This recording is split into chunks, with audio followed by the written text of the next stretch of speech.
What's going on, y'all? Movie Man Mikey here, and today we're going to be talking about Abigail. In Abigail, we follow a group of criminals who capture a 12-year-old for ransom from her affluent father. One little problem, though, her father is Dracula, and she is Dracula's daughter. This film is coming to us from the horror collective of Radio Silence, who previously brought us Scream and Scream 6 back in 2022 and 2023. In the past, they've also done the 2019 film Ready or Not, as well as the first segment in the first VHS film Amateur Night, and I would say all of those projects I at least mildly enjoy. We're gonna act like Devil's Due doesn't exist. I don't think anyone even remembers it does. But my personal experience with these guys, I had actually saw them growing up on YouTube because one of their videos went super viral. It was about them pranking their roommate with like an alien prank. It was obviously like a actual short film sort of deal, and I thought it was really cool at the time.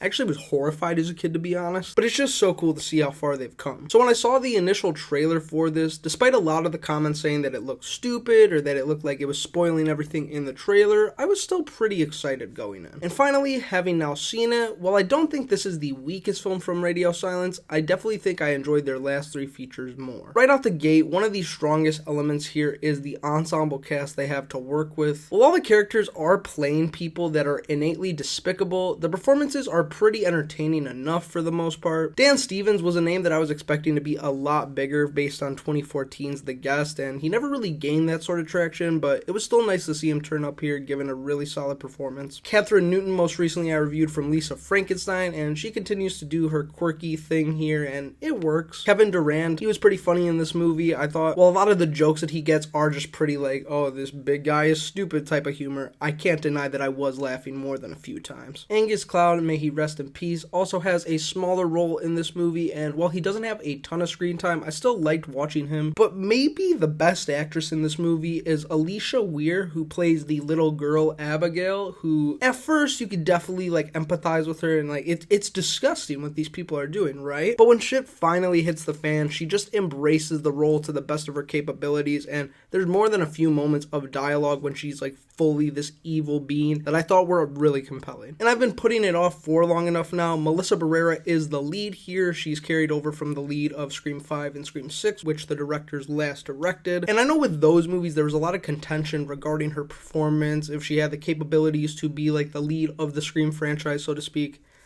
Now we know that's not happening. But me personally, I didn't think her performance in the fifth one was all that terrible. I thought it was just okay, and her performance in the sixth one actually really did improve to me. In this movie, however, with all the characters being written in like a contrived, played out sort of way, her performance felt stilted more often than not, like an actor playing a character as opposed to an actual character. When it comes to the effects in this movie, I thought they all looked pretty cool for the most part. There's a handful of like blood splattering throughout that I thought looked pretty gross and gnarly. Like I mentioned earlier with Kevin Durand's character, I also thought the humor worked for me more often than not. Again, it's pretty surface level humor, nothing too unpredictable out of the ordinary, but it did make me chuckle. And I also feel like the first hour of this movie is paced really well as we're slowly learning more about what these characters have gotten themselves into. It's pretty compelling stuff to watch, and I definitely wanted to see where it would go. Unfortunately, when it came to the final 30 minutes or so of this movie, it felt like it was very unnecessarily and needlessly just dragged out. And of course, that doesn't help when it all culminated to a finale that I found pretty lackluster and I didn't find myself resonating with too intensely. All things considered, I'm going to be giving Abigail a 2.5 out of 5.